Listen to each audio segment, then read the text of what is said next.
Hello. Several years ago, I was in Detroit at about the time that the Flint, Michigan water problem came up. And one of the things that I noticed was the local schools were buying pallets and pallets of bottled water to use and using tremendous amounts of water in a very temporary, inefficient form. And they're still buying pallets of water, because that system's going to be a long time before they can get it fixed. Perhaps there's a better, more systemic, long-term solution to these kinds of problems. When I worked in Alaska, I became familiar with reverse osmosis, which is often used on fishing boats, shipping vessels, and other similar systems.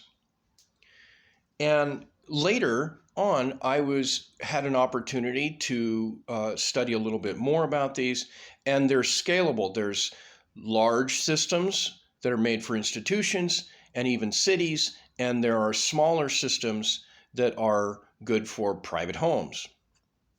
Excuse my fuzziness. It's possible for a person, for instance, in Flint, Michigan, to buy for a few $100s. It's kind of expensive, but it's not outside the range of reasonability. A system that they could hook to the incoming water that's heavily polluted and have fresh, clean water to drink that's safe. And wouldn't be that big of a deal to buy titration tests and so forth to test that water regularly themselves to make sure, even if they can't get water from the city that's clean, they can still get water that they have the capacity to treat themselves. And for a school to have a larger system that's a little bit more advanced to treat that water is also, on top of it, a teaching opportunity. I got the reflection of myself in the thing there. Imagine a school in Flint, Michigan, or other place that has water problems,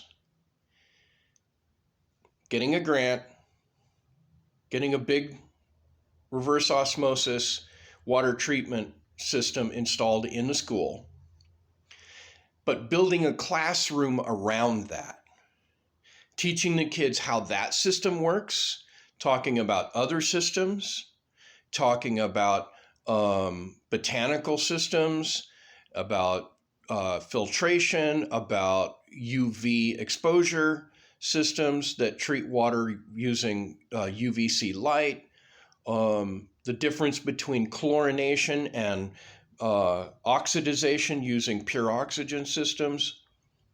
This is a great opportunity to clean the water up in a persistent and efficient manner, and using that as an opportunity to educate the kids on how to solve future problems when they come up against it. We should teach our children the problems that we face today so that they can persistently solve those problems in the future. Thank you very much. This is Darren Marchant.